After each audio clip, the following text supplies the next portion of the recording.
ngayong gabing ito. And I am excited to tell you, or I am excited to share you our topic the whole March, which titled Living Under the Power of the Holy Spirit. So I'm quite excited. Why? Because in this very topic, isa sa mga topic to, siguro pang-apat o pangatlong topic ito, na nagdi-distinguish ng ating pagiging Kristiyano or nagdi-differentiate ng ating pagiging Kristiyano sa ibang sektor o tawagin nating relihiyon, ito yung pinagkaiba natin sa kanila. We are acknowledging the power of the Holy Spirit. So, let me tell you something first. Before we understand what is Holy Spirit, may ano ba tayo? Before we understand the Holy Spirit, before we understand our topic, or which is magpo-focus tayo ngayong gabi sa Holy Spirit, let's understand first, di siya nagana. Let's understand first, balik. Let's understand first the Trinity. Okay. So, kaninang umaga, story ko muna. Kaninang umaga, meron akong bisita dito sa church, which is my friend.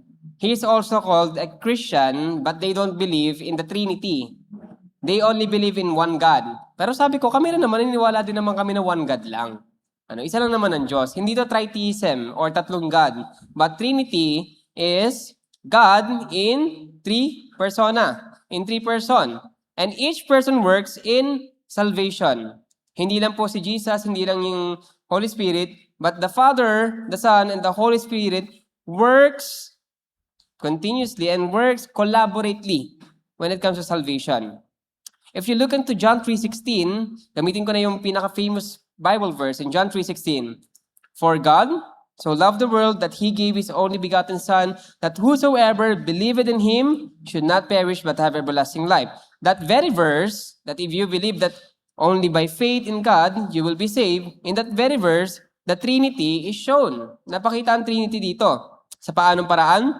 Himayin natin. For God, that's the Father, so loved the world that He gave His only begotten Son, it is Jesus, that whosoever believeth in Him should not perish but have everlasting life. But Pastor, dalawa lang yon, dalawang persona lang yon. The Father and the Son, which is Jesus Christ. Asan ang Holy Spirit? The Holy Spirit is the one that applies salvation to believers. Meaning, the moment na naintindihan mo ang salita ng Diyos, the moment na naintindihan mo ang gospel, naintindihan mo ang iyong kalagayan bilang makasalanan, at naintindihan mo na tanging kay Kristo ka lamang maliligtas sa pananampalataya ka sa Panginoon, doon nagwo-work ang Holy Spirit. So the moment that you read or you understand John 3:16, the Holy Spirit works. Sa madaling salita, the Father is the one who plans salvation. The Son accomplishes salvation. Sa paanong paraan? Through the cross. Namatay si Jesus Christ sa cross. And the Holy Spirit applies salvation to believers. Remember the word, applies salvation to believers. That's why on the very said that the Holy Spirit applies salvation to believers, the Holy Spirit is continuously working to the life of believers. At itong pag-uusapan natin ngayon.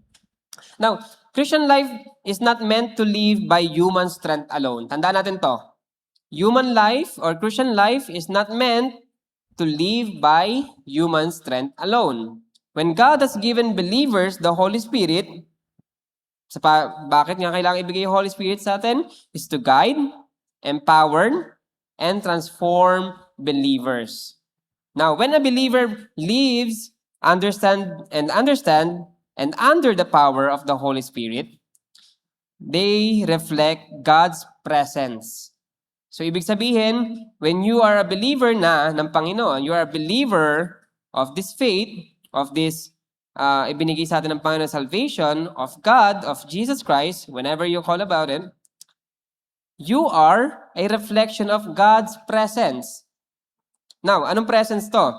Tunan natin yung model ni Jesus Christ. The obedience, the spiritual growth, and effective service. So remember, when we talk about Holy Spirit is working.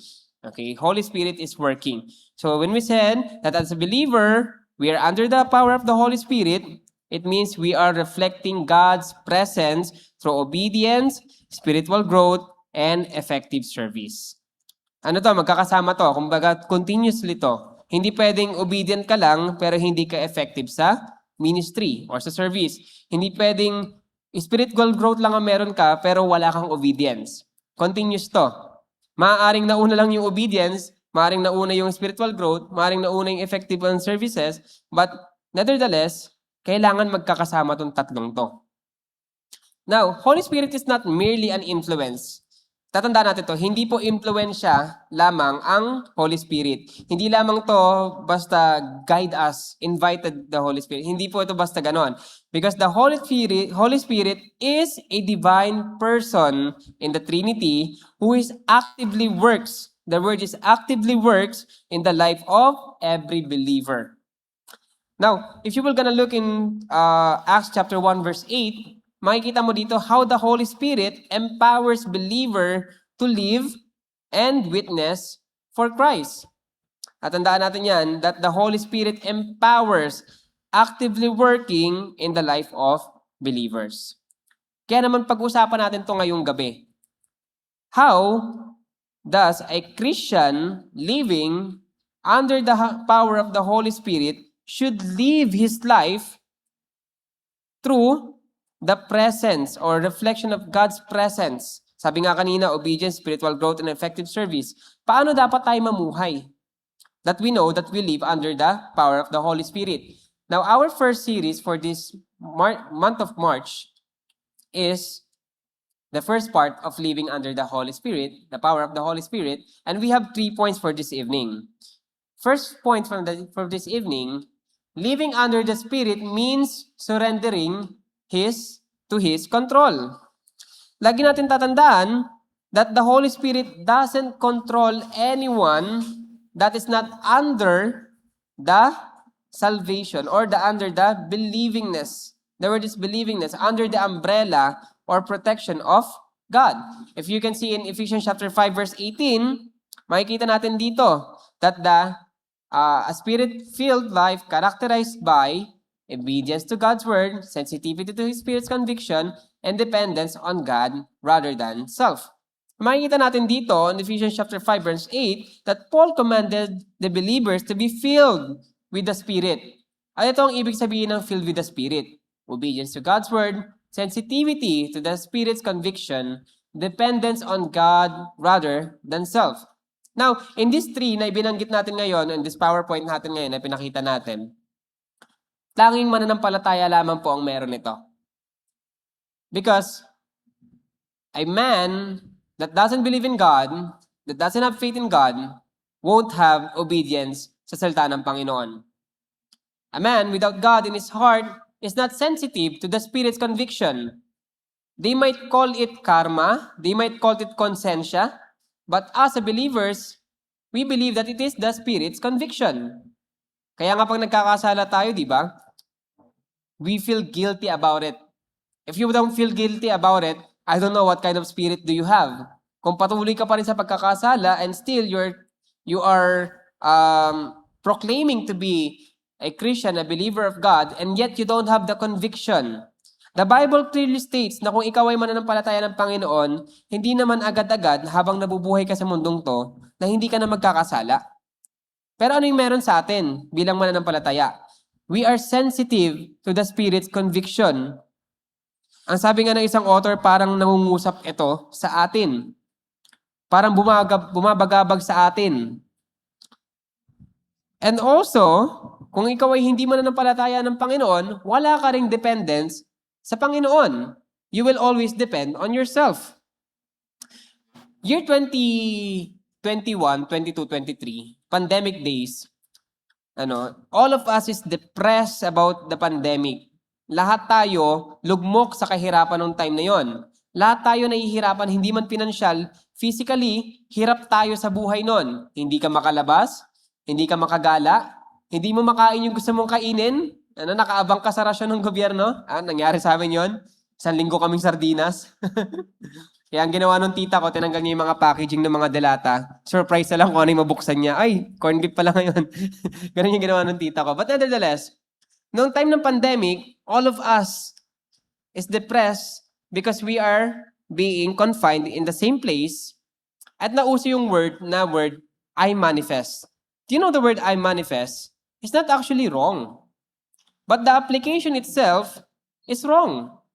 Why?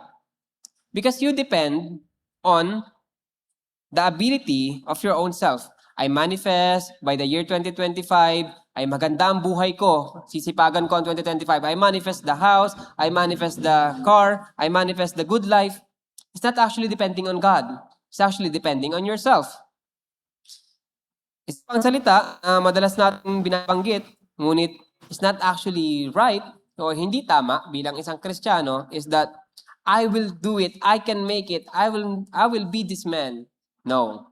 Dependence on God, 100 dependent God, or 100 dependent Christian on God is relying on God's wisdom. Lord, is it your will? Ito ba ang gusto mo sa akin? Ito ba ang pinagkakalob mo sa akin? Ito ba yung gusto mo para sa akin? Or are you the person na, Panginoon, ito ang gusto ko, itong gagawin ko. Be the person that will depend on God and asking Him about what is His plan on your life. Because that is a spirit-filled life na ibinigay sa atin ng Panginoon bilang mananampalataya niya. Number 2, or our second point for this evening, is the Holy Spirit proceeds. The Holy Spirit produce spiritual character. Na nakikita mo sa Galatians chapter 5, verse 22 and 23. And we know that as the fruit of the Holy Spirit.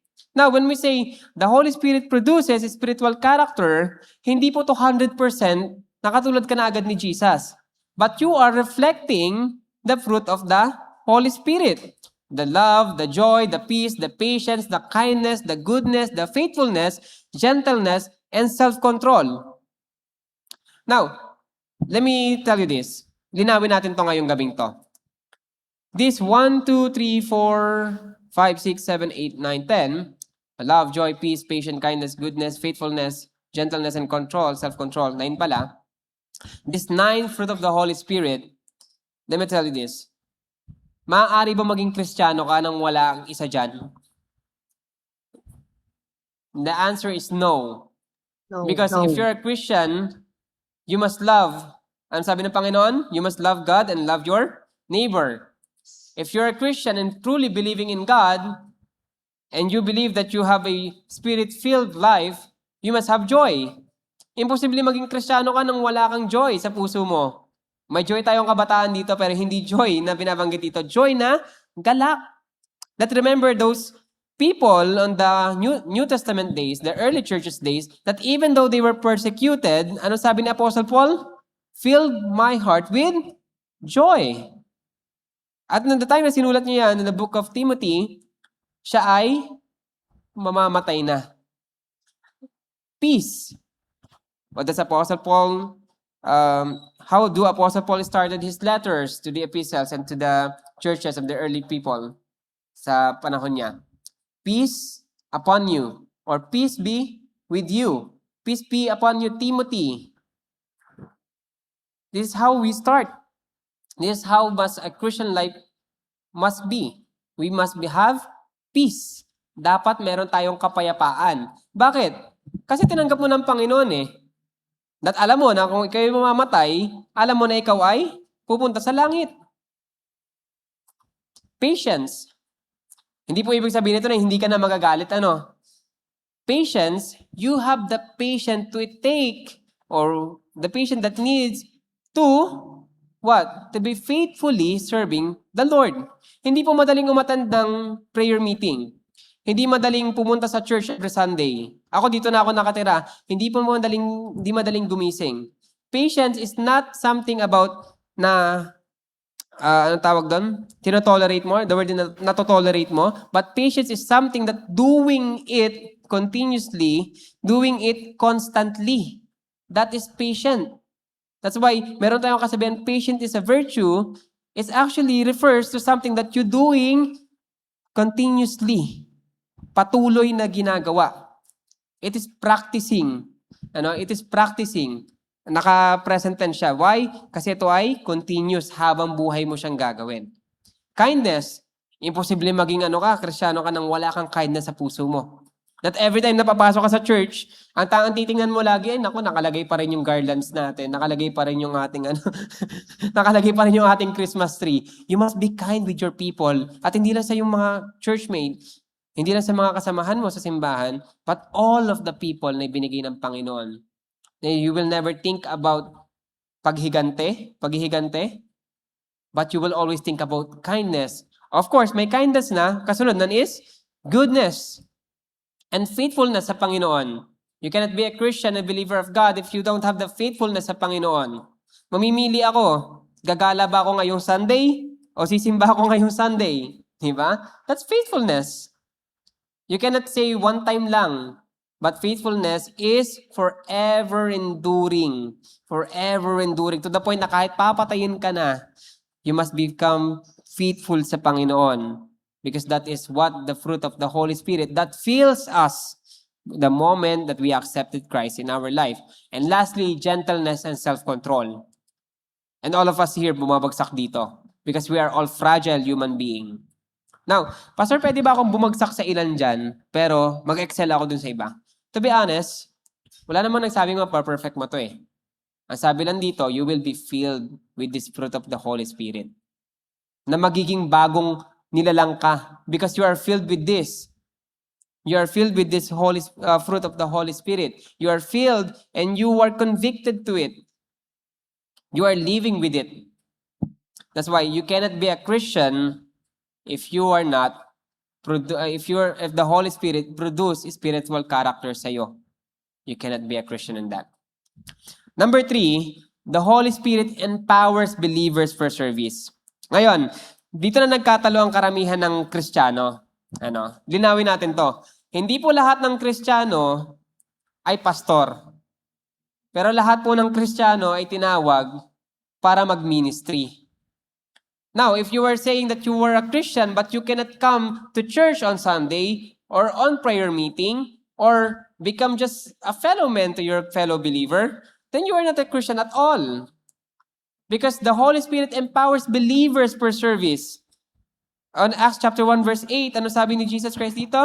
That believers would receive the power. Akala ko may kumatok. That believers would receive the power when the Holy Spirit comes upon them. Etong power po na to, hindi yung power na nagpapagaling. Sa panahon natin ngayon, I do believe na hindi na katulad nung panahon ni Peter na kinapitan, okay na.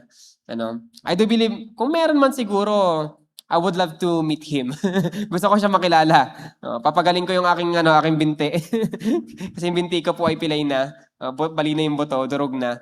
But nevertheless, kidding aside, that the Holy Spirit empowers believers for service, it doesn't mean that you have the superpower na iniisip mo, but it is the power of what? Obedience. It is the Holy Spirit empowers us to do that. Hindi madali mag-ministry. Pastor, wala akong makukitang ministry sa church eh. Oh, good thing. Kung wala kang ministry, sabihin mo sa akin, mag-o-open ako sa Sunday. Ushering ministry. We don't have ushers in this church. We don't have ushers in this church. Pastor, hindi ako magaling hindi ako magaling makipag-usap sa tao eh. Okay. Let's put you in the other ministry. How about social media if you wanted to? We will engage in social media. Hindi para ipakita kung gaano kalaki yung ating church o gaano karami yung ating tao. But it's for us to fulfill our duty to spread out the word of God. Pastor, di ako magaling sa technology. Oh, sige, how about service? Walang naglalagay ng upuan kapag prayer meeting. How about service? Pastor, kulang talaga yung time ko eh. Wala actually maaaring maging dahilan para hindi ka mag-serve sa Panginoon. All of us here may kailangang i-sacrifice. But it is the Holy Spirit empowers us to do that. Na kung feel mo, merong kulang sa church, stand up. Pastor, ako na magkukuha ng offering. Okay lang, basta wag sa bulsa mo ha. Ibigay mo sa treasurer natin. Ikaw na mag-ikot ng basket. Pastor, ako na mag-iipon ng tubig sa church. Okay, sige. No, kasi lagi akong wala. Nakapag-ipon naman tayo. Pastor, ako na magtatanggal ng mga agyo. Okay, sige. It is service. It is an act of service. Naalala ko tuloy yung nasa seminary ako. Tinanong kami kung ano daw yung love language namin. And some people said that their love language is act of service. How about us? If we love God and the Holy Spirit empowers us and filled us, we must have the heart for service. Hindi po sa akin. Kahit wag mo na ako ipagluto, kahit wag mo na akong batiin, basta pagsilbihan mo ang Panginoon. Yun lang ang gusto ko. Kahit hindi mo tanda yung buong pangalan ko. For sure.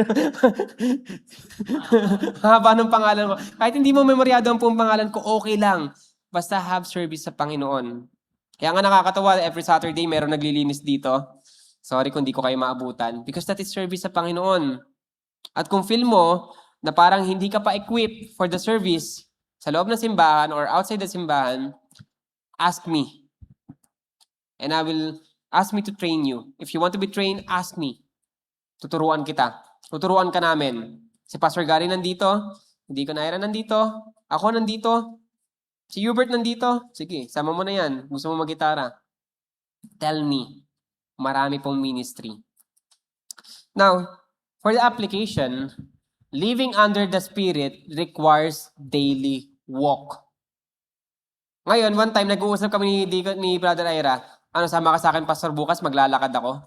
2 weeks After 2 weeks, wala na. It requires daily walk. Why? Because you need to exercise it.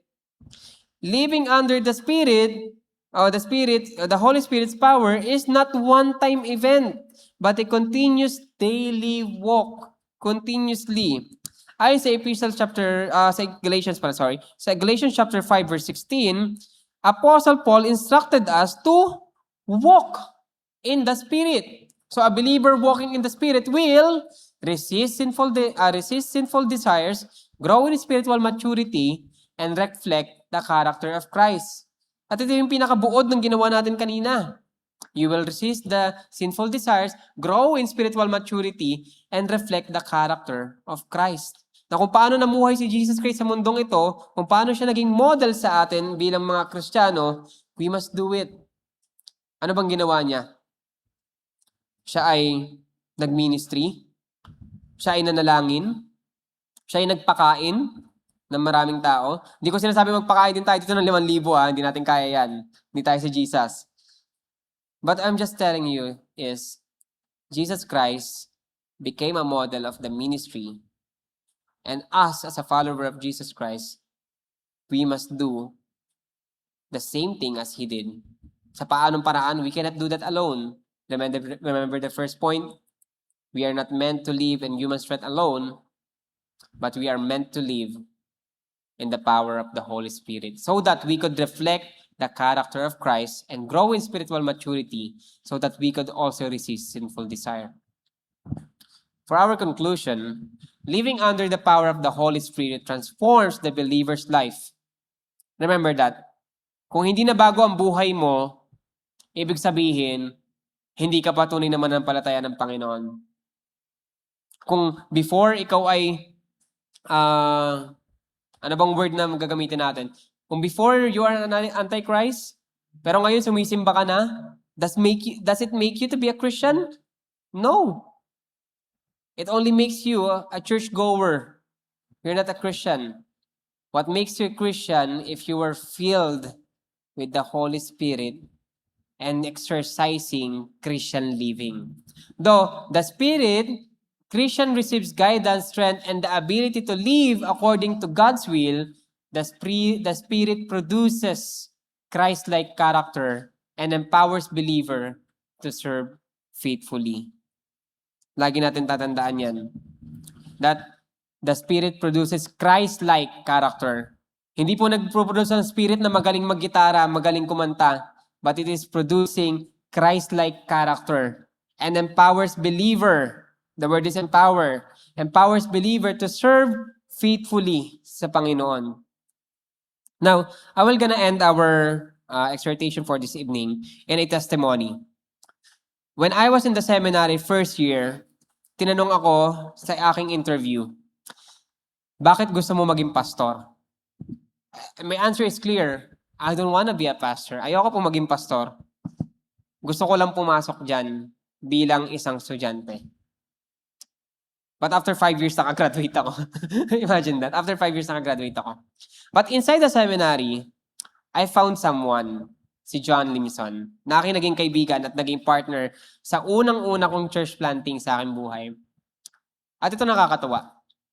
Sabi niya sa akin, never akong nakaranas ng,